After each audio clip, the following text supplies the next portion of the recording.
Carmen, qué gratificante conversar contigo y haber ingresado a esos momentos tan bonitos que se vivieron con la salsa, con los inicios de la salsa. Por ejemplo, Héctor Lavoe. ¿Cuál era el impacto de Héctor Lavoe en el público? O sea, Héctor Lavoe, donde quiera que iba, era Héctor Lavoe. O sea, Héctor, la gente podría decir muchas cosas de él. Quizás por el asunto de su droga, quizás por que llegaba tarde, le inventaron hasta una canción por eso. Pero por encima de eso, Héctor cuando estaba arriba del escenario era otra persona y lograba meterse a la gente en el bolsillo, y la gente lo amaba, lo idolatraba, no importa dónde estuviéramos. O sea, te puedo decir que eso mismo que pasa en Nueva York, pasaba en Puerto Rico, pasaba en Italia, pasaba Sí. en Francia, pasaba en África. O sea, Héctor era Héctor donde quiera que se paraba, y eso obviamente pues crea sinsabores, crea molestias. Y sin embargo, él nunca se le subió a la cabeza. Héctor era un tipo bien humilde, bien tranquilo, siempre estaba haciendo broma, le pasaba por el lado a la gente y le sonaba un pito. Una vez se robó, yo no sé, de un canal que fuimos, habían unos animalitos de plástico que eran como unas gallinas, como unos pollitos. Y entonces él te pasaba por el lado y te decía picada de pollo. Y te pasaba y te hacía como que te picaba el pollo, realmente te estaba pellizcando. O sea, él tenía muy buen sentido del humor y a mí me gustaba mucho su personalidad en ese aspecto. Y aún estando a veces deprimido, siempre tenía buen humor. O sea, ya quizá en su decadencia, que ya no estaba cantando, que estaba viviendo en un hogar de rehabilitación, etcétera, pues ahí sí posiblemente sería ese Héctor que presentó la película. Pero mientras él estuvo cantando, mientras él estuvo trabajando, eh, él enganchaba, yo te diría, esa etapa desgraciada que había vivido en su vida. Cuando él llegaba al escenario eso no existía. Ujú. Y era buen compañero. Él y Roberto Roena tenían un eterno chiste, los dos. Ahora, hay un encuentro con Héctor Lavoe en Cuba. ¿Viajaste en esa gira con Héctor Lavoe cuando hay un titular que dice Yo no soy drogadicto? ¿Cómo es No, eso? no, no, no, no. La que fui a Cuba fui yo. Ah, ok. Héctor, esa entrevista yo la hice en Nueva York, en una oficina que yo tenía de distribuir discos. Pues yo tenía mi distribuidor en Puerto Rico, mi distribuidor en Nueva York, en la décima. En la décima es donde estaban todos los disqueros. Entonces, yo tenía distribuidora pequeñita. Entonces, él fue a verme un día y entonces él era bien, bien, así, bien natural. Y me dice, pasé por un Kentucky y te traje esto. Y trajo dos cajitas de pollo con dos Coca-Cola y dos cervezas. Y nos sentamos a hablar. Y digo, ¿qué te pasa? Y me dice, no, no, no, me voy a portar bien, me voy a meter a rehabilitar. Supe que tú tienes esa revista, yo sé que estás peleada con Jerry. Y tú pusiste a Ismael Miranda porque él es tu favorito. Yo no sé si yo soy tu favorito, pero me hace falta esa entrevista para que la gente, porque no me están dando casi trabajo y qué sé yo. Y yo le dije, no, no, sí, no tiene nada que ver con Jerry, tú eres Héctor Lavoe. O sea, eso no tiene nada que ver. Entonces, le hicimos la foto allí mismo en la oficina y fui a la portada.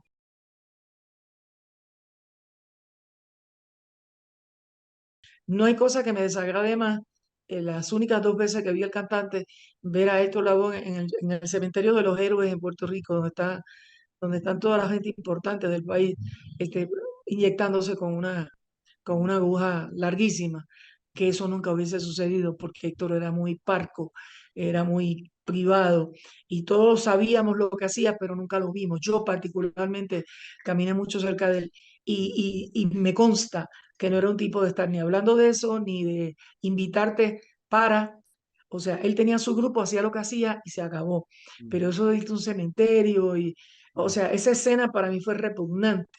Y lo mismo hicieron con la Lupe en el personaje que le dieron de Lola en Celia Cruz, que eso daña la serie de Celia, porque esa no era la Lupe que yo conocí. La Lupe que yo conocí era una mujer noble, buena, eh, amante de su familia, tenía muchas diferencias con sus hijos por su carácter, pero no porque fuera una mala persona, ¿me entiendes? Este, ella, en la época esa que ella estuvo en la santería, estuvo muy confundida, porque no porque la santería sea mala, sino porque ella se dio con la gente que no era la indicada. Hay mucha gente que han estado toda la vida en la religión y no tuvieron los problemas que ella tuvo, pero ella, lamentablemente, pues los padrinos de ella eran la familia de su marido, entonces pues los intereses creados no funcionaban. Mucha gente la usó, mucha gente eh, le malgastó su dinero y ella tenía unos gustos muy exquisitos y muy grandes, o sea, se dio el lujo de comprarse la casa del desaparecido rey del cine mudo. Y esa pues fue una casa que ella pagó miles y miles y miles de dólares para repararla y nunca pudo lograrlo. Y entonces, Como un personaje. era buena amiga. Ella, por ejemplo, no te voy a decir te voy a decir el milagro, pero no el santo. Hay una persona que era del mundo de la salsa, que por jugar el dinero y tener problemas de vicio, apostaba grandes cantidades de dinero y hoy tenía mucho y mañana no tenía nada y un día no tenía ni qué comer en la nevera y alguien se lo dijo a ella y ella apareció con 250 o $300 en compra, le llevó $1.000 al individuo y eran cosas que ella no se vanagloriaba de decirla. Ella veía a cualquier muchachito o muchachito que quería cantar y ella le regalaba sus pistas. O sea, tenía un alma noble y lamentablemente nadie habla lo bueno, siempre hay que buscar el defecto, lo malo, lo trágico Esa es y la no Lupe funciona que la así. gente no conoce, Carmen, ¿no? No, esa es la que conozco yo. Yo no Ya. sé la que conocen los demás, pero la Sí. que yo conozco, este, hablaba como hablaba como 100 palabras por minuto, tomaba pastillas para dormir, pastillas para levantarse, pastillas para ir al baño, pastillas. Y eso sí, tomaba mucho. Y pues los ansiolíticos con alcohol no funcionan. Mm. Hay gente que me ha dicho en la cara, no, porque ella ha llamado el espíritu de Lola Flores y de Carmen Amaya y de no sé qué, y le bajaban los espíritus. Eso es una gran mentira.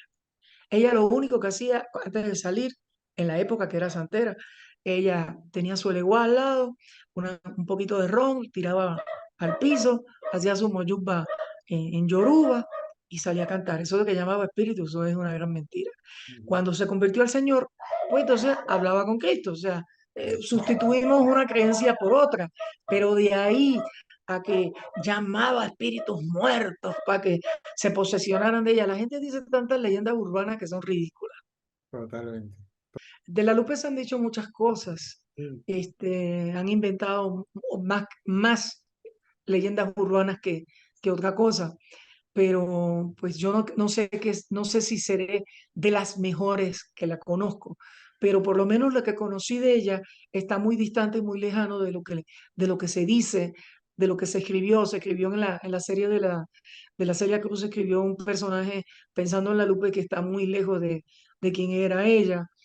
Eh, para mí, aparte de ser una gran artista, aparte de ser la primera eh, mujer de habla hispana mulata que Ujú. ingresó al mercado americano cuando nadie lo hacía, estuvo en los mejores programas de los Estados Unidos, una mujer que se dio siempre a respetar, una mujer que donde ella se paraba nadie podía salir detrás. O sea, la candela que ella dejaba arriba de un escenario era muy difícil, debería llenar sus zapatos. Entonces, como ser humano, tengo de ella las mejores experiencias como persona, como ¿Cómo era amiga. justamente eso, como ser humano? ¿Cómo era? ¿Era de hablar tranquilo, pausado o no? Más bien, no No, sé. no, no, no, no. Ella era un torbellino dentro y fuera del escenario. Ajá. O sea, pausada era Celia. Celia era muy tranquila, muy callada, hablaba lo menos que podía, el marido igual, tenían una vida muy, muy tranquila, ¿qué te puedo decir? Muy organizada. Y la Lupe era todo lo contrario, la Lupe era desorganizada, ella hablaba 10 cosas a la vez, y él tenía un grave problema que era que tenía un problema de rinitis.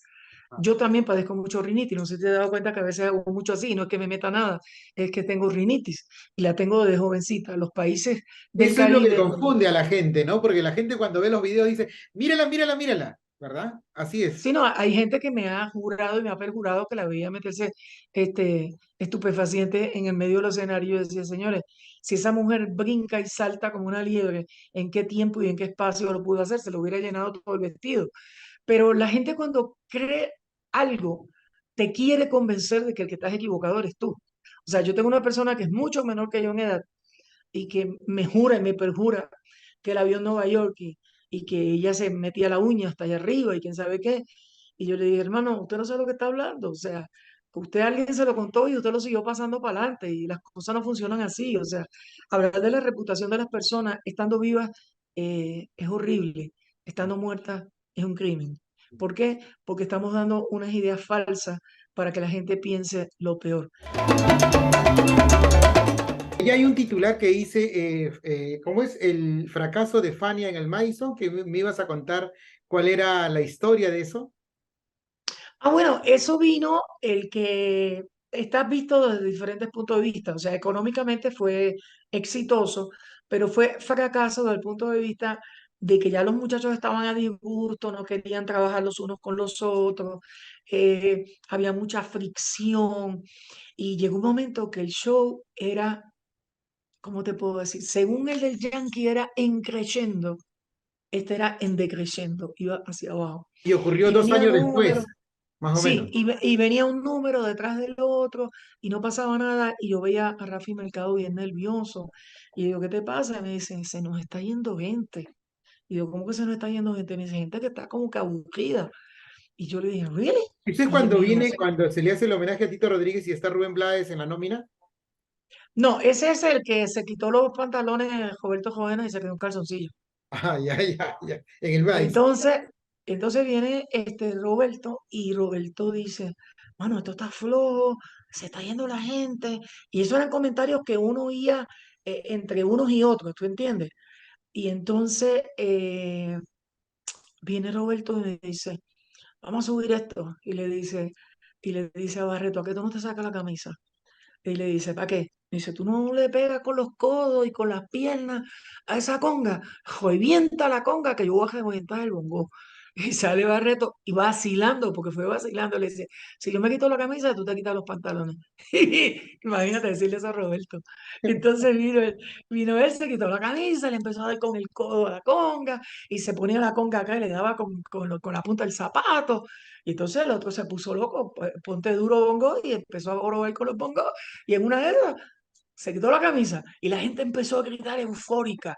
Y después se quitó la camisa y se quitó era un stripping, él se quitó la correa y la gente eufórica, los pantalones, los pantalones. La gente le decía que se quitara los pantalones y el loco se quedó en calzoncillo.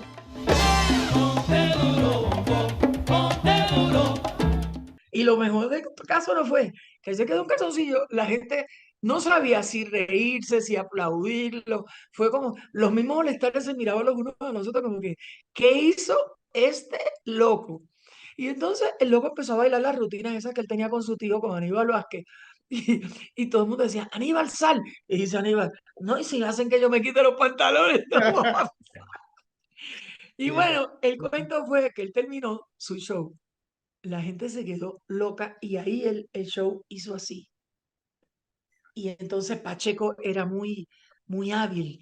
Entonces Pacheco enseguida este, dijo, quítate tú, y sácale a todo el mundo para hacer quítate tú. Y entonces empezó todo el mundo a ponerse loco con quítate tú, y la cosa se levantó.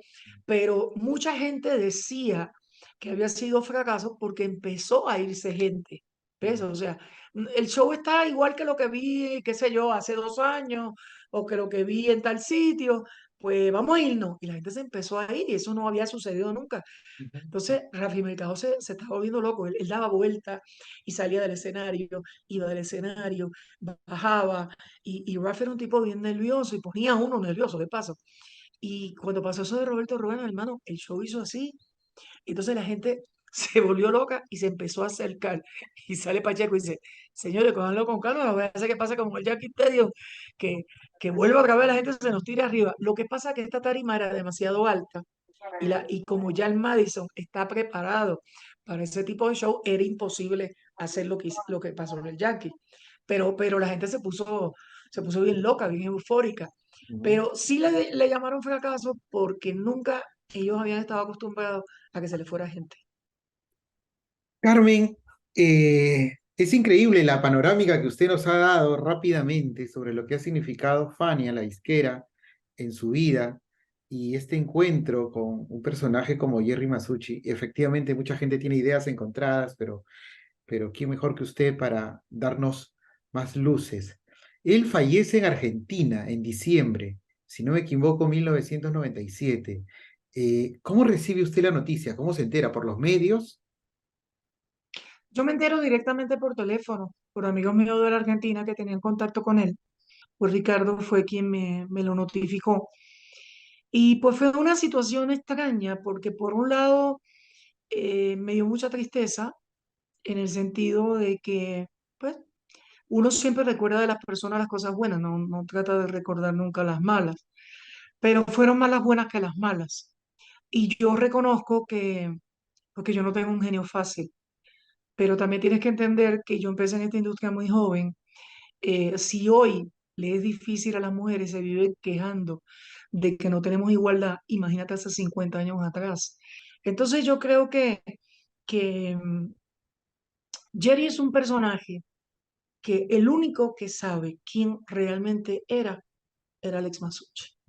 Yo creo que fuera de Alex, ninguno de nosotros está capacitado para decir nada. ¿Por qué? Porque él estaba con él 24/7, los 365 días del año, y lo conocía porque era su hermano, pero lo conocía no solamente por la cuestión de ser familia, sino por la situación de cómo él era como comerciante. Él era un gran hombre de negocio, un gran visionario, eso no se le puede quitar, pero a su vez tenía un genio muy difícil, y las personas que tienen un genio muy difícil, pues usualmente mueren jóvenes, dicen por ahí. Y pues sí me hubiera gustado no habernos distanciado tanto, porque ahora que estoy escribiendo, de la misma forma que escribí la historia de la Lupe, de la Fania que conocí, me hubiera gustado escribir algo de él, del Jerry Masucci que yo conocí, ¿verdad? Como de la Fania Este, que sí conociste y que hay un libro sobre eso, año 2000. sí, el libro de la Lupe y el libro de la Fania están retirados porque ya me han plagiado muchas veces Ujú. y decidí que hasta que no negocie con una gente con la que venimos negociando para hacer un seriado de esas dos historias, pues no los quiero tener porque le estoy regalando oportunidad a gente que no estaban allí, que no saben lo que están hablando, a que escriban cosas de mi libro. Es más, mi libro es un riesgo porque Pero Carmen, entonces en el 2012 lanzaste estos libros y luego los retiraste del mercado. ¿Así fue? sí, señor. Lo retiré porque en esa misma época, un gran amigo que quiero mucho dentro de la industria del cine me dijo, un día te robaron la diva y mañana te pueden robar estas historias que todo el mundo está loco por saber de ellas. Carmen, qué gratificante conversar contigo. Y a propósito, ¿cómo ves la salsa ahora, ya para cerrar esta entrevista? A veces siempre me hacen esta pregunta. Yo no pienso que la salsa se vaya a morir. Lo que se está muriendo es la falta de apoyo y de respeto que tienen los radiodifusores hacia esta música que es de todos nosotros, porque es de toda Latinoamérica. Una vez le preguntaron a, a un rapero en Estados Unidos que él pensaba del rap. Y él dijo, mientras hayan suburbios y hayan negros, habrá rap. Entonces nosotros tenemos que pensar lo mismo. Ujú. Mientras hayan suburbios, habrá género urbano. Así. Pero ¿por qué no podemos levantar nuevamente la salsa? Porque Pero, por falta de buenos músicos no es, por falta de buenos cantantes no es. Pero si las radios no los apoyan, todo el mundo no tiene la suerte de Justin Bieber, que vino y hizo un videíto, salió por YouTube y se convirtió en una mega estrella. Eso, o sea, eso es uno en un millón. O sea, ¿cuántos salseros pudieran lograr eso? No existe. Pero si las radios en todos los países, en el tuyo, en el mío, en todas partes, le dieran el apoyo a la gente joven, yo te aseguro que habría más salsa. seguro, definitivamente, y coincido, Carmen. Así es, el apoyo de las radios es fundamental. Quisiera que le cuentes al público, antes de despedirnos, qué es lo que se viene, para cuándo salen tus memorias, cómo estás visualizando eso, o si le vas a quitar el candado al libro que escribiste sobre la Lupe, o al libro que escribiste sobre Fania, para que la gente un poco o lo vaya esperando o sepa qué es lo que viene de tu talento y de tus vivencias. Bueno, el libro de mis memorias se supone que saliera este año, pero quise hacer un documental, que lo estoy terminando, que empieza con el gran amigo Gilberto Santa Rosa y termina con el gran amigo Rubén Blades y ahí está Rafael Itiel, Jerry Rivas, Cuco Peña, montones de amigos que durante muchos años hemos colaborado en diferentes proyectos o simplemente no hemos colaborado, pero somos amigos por el motivo que sea, que hablan pues, de cómo nos hemos conocido, mi trayectoria, etcétera. Y es un documental que lo pienso sacar posiblemente ya a fin de año y que ya después del documental puedo sacar el libro. Porque, por ejemplo, tú dices, sacó las memorias de Anita Nazario, mi compatriota, perfecto, pero ella es cantante. Y Sí, sacó las memorias fulano de tal, sí, pero él es músico. Pero yo no soy ni músico ni cantante. Soy empresario, soy periodista, soy sí, escritora, pero sí soy una persona que pienso dejar un legado. Ese claro. legado se llama el que la mujer en una industria, sin pasar por la cama de nadie, sin ser la hija de nadie, puede llegar a donde ella quiera solamente con dos cosas, educación y talento. Y yo creo que ese es el mejor legado que le dejo a todas esas mujeres que quieren ser, hoy se llaman emprendedoras, en mi época se llamaban cara dura, fuerza de cara, el que toca la puerta y que te la tiren en la cara, el que te estén restallando en la cara que eres mujer, el que nunca va a aparecer una mujer envidiosa que diga que tú saliste con el dueño de la compañía, el que te compres un carro nuevo y debe ser porque tienes un marido que te lo paga. O sea, en el momento que nos vayamos desintoxicando de que la mujer puede tener un valor importante en cualquier profesión, y que lo puede tener a base de estudio, a base de tesón y a base de no darse por vencida. Pues yo creo que ese es lo que dejo en ese libro, en esas memorias. El que era una niña de 14 años que un día empezó a escribir por casualidad, porque tenía una monja que me odiaba terriblemente y me criticaba y me decía todos los días que yo nunca iba a ser nadie. Y pues sí llegué a ser alguien. Y llegué a ser alguien gracias a que nunca me di por vencida, a que nunca me dejé pisotear, a que nunca dejé que nadie me gritara y que nadie me faltara el respeto. Y eso incluye a Masucci y a muchos otros. O sea, ese es el legado que le pienso dejar a esas mujeres que piensan que porque tienen una cara bonita y ganaron un Miss Universe Contest, ya lo tienen todo resuelto. No, eso va un poquito más allá. Muchas gracias, Carmen. Un abrazote desde Perú y en algún momento ojalá tengamos la suerte de tenerte en esta ciudad de Lima. Cuídate. Ojalá, muy pronto espero ir con mi esposo por allá o que tú vengas por acá. Y aquí eres bienvenido. Genial. Chao.